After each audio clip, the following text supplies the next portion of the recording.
Malaquias. Outro dia a gente já começou a ver como esse livro tem aplicações práticas ou lições para a nossa vida. E hoje a gente vai ver mais uma delas.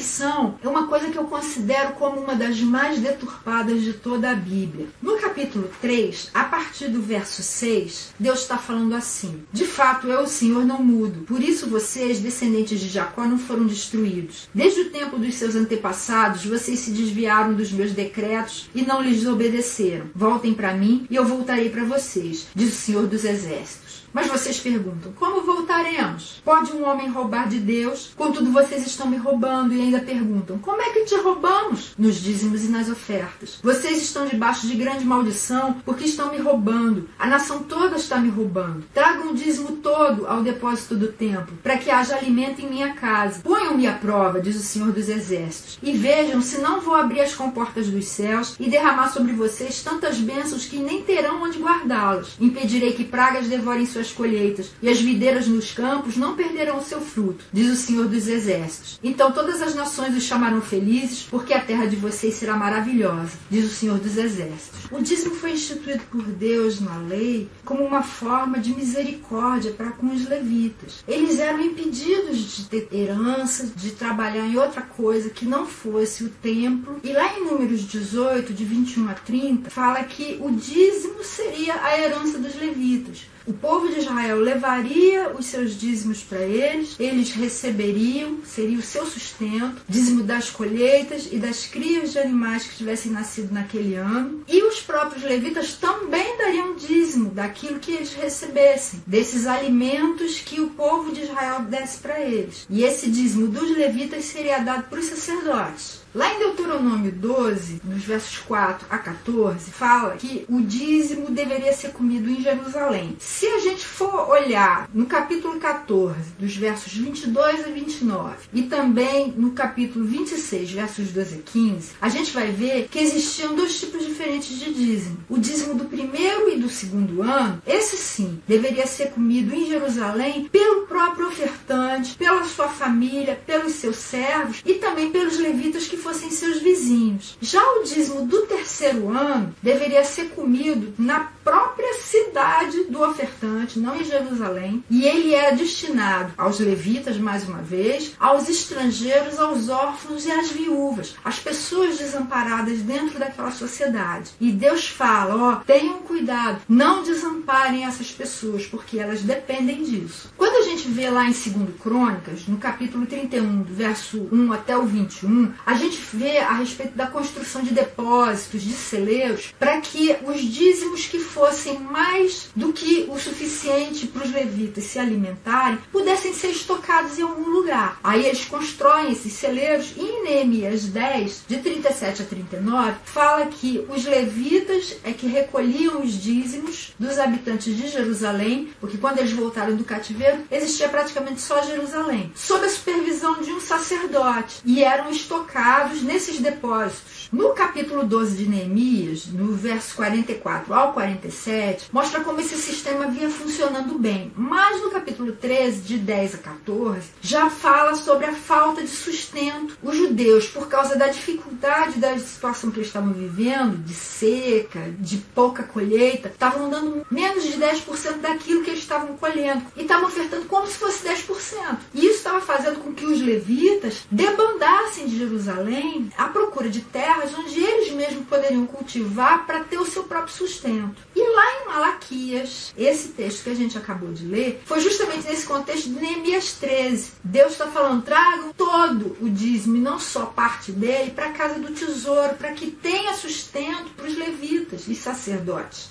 E o que eles estavam fazendo era mais ou menos o que aparece lá em Atos 5, que Ananias e Safira estavam fazendo. Vendo que várias pessoas estavam vendendo suas propriedades e dando todo o dinheiro para os apóstolos, para que não faltasse sustento para ninguém, não houvesse nenhum pobre dentro do povo de Deus, Ananias e Safira também venderam um terreno, só que ficaram com uma parte do dinheiro. Eles poderiam ter ficado, mas o problema é que eles deram o restante e disseram que aquilo era 100%. Quando Pedro soube disso, por revelação do Espírito Santo, ele falou, olha, você poderia ter ficado com tudo, você poderia ter dado o que você quisesse ou poderia não ter dado nada, mas não minta para o Espírito Santo. E era isso que o povo estava fazendo na época de Malaquias. Já no Novo Testamento, a gente vê o dízimo aparecendo lá em Mateus 23, quando Jesus está falando a respeito da falta de misericórdia dos fariseus que davam o dízimo de toda a colheita, até mesmo da hortelã, do endro e do cominho, que são hortaliças mínimas, são temperinhos, mas negligenciavam os preceitos mais importantes da lei: justiça, misericórdia e fidelidade. E Jesus fala, vocês devem praticar essas coisas sem omitir aquelas. E ele repete isso em Lucas 11:42. Só que Jesus falou isso num contexto em que existia templo, existia um lugar para se levar o dízimo. Hoje em dia já não existe mais. No ano 70 depois de Cristo, o templo foi destruído e não foi mais reedificado. E em Lucas 18:12, Jesus também conta uma parábola, a parábola do fariseu e do publicano, em que enquanto o publicano, que era o coletor de impostos, estava se humilhando diante de Deus, pedindo que Deus tivesse misericórdia dele, o fariseu estava todo arrogante lá no templo, se gabando de que não era como aquele publicano, e que inclusive dava o dízimo de tudo que ele ganhava. E Jesus falou que o publicano recebeu misericórdia e perdão, e o fariseu não. Uma coisa que eu já vi acontecer em algumas igrejas é que o dízimo tem sido usado como um instrumento de opressão e manipulação. Eu conheço igrejas em que a eleição de presbíteros não leva em conta as pessoas que são cheias do Espírito Santo, as pessoas que preenchem os requisitos bíblicos para serem líderes sobre o povo de Deus, mas sim pessoas que têm uma grande renda, que dão um grande dízimo, que têm uma grande influência e um grande poder econômico. Isso está totalmente errado, está totalmente desvirtuado. Não é isso que a Bíblia ensina. Inclusive, eu conheci um presbítero que depois confessou que nem convertido era. Para vocês verem como a gente está deturpando a palavra de Deus. O dízimo recaía sobre todo o cultivo e toda a criação de gado dos israelitas. Não era sobre qualquer espécie de renda. Jesus, por exemplo, era carpinteiro. Ele não tinha gado, ele não tinha plantação. Pela lei, ele não era obrigado a dar nenhum dízimo, porque ele não produzia alimentos. O dízimo era só sobre alimentos e era só para sustento dos levitas e sacerdotes. Agora, hoje em dia, nós não temos templo, então, se a gente fosse entregar nossos dízimos, a gente entregaria onde? Ou a gente ia tirar essa parte da Bíblia que não nos interessa para que a gente pudesse adequar às igrejas. As igrejas não são sucessoras do Templo de Jerusalém. Vocês sabem quem é sucessor do Templo de Jerusalém? É o nosso corpo. O nosso corpo é o templo do Espírito Santo.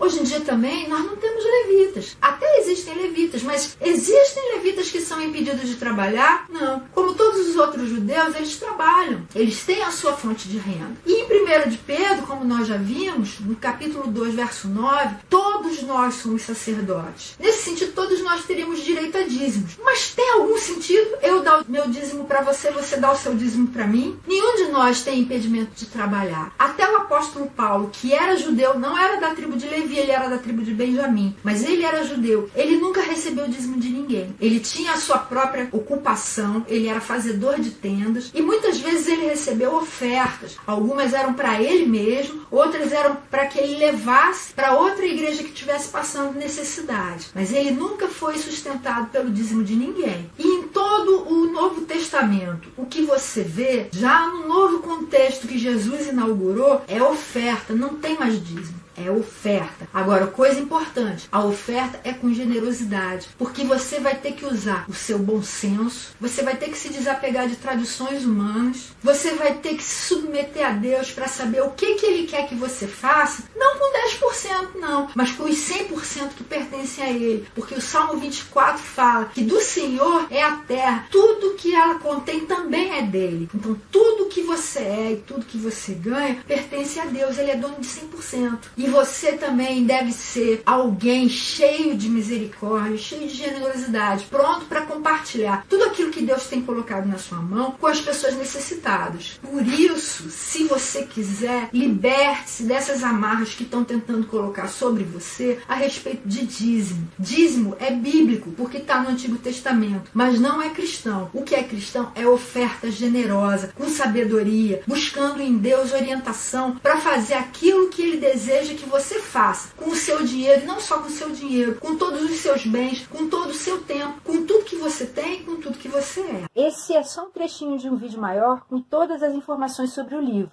mostrando seu resumo, quem foi que o escreveu, quando, o versículo que resume o livro, como ele pode ser dividido, como Jesus é anunciado ali, que aplicações práticas podem ser extraídas para a nossa vida diária e muitas outras coisas. E se você quiser dar uma olhada no vídeo completo, é só clicar no link que está aqui embaixo na descrição. Muito obrigada por assistir e que Deus abençoe muito a sua vida através do que você aprendeu aqui.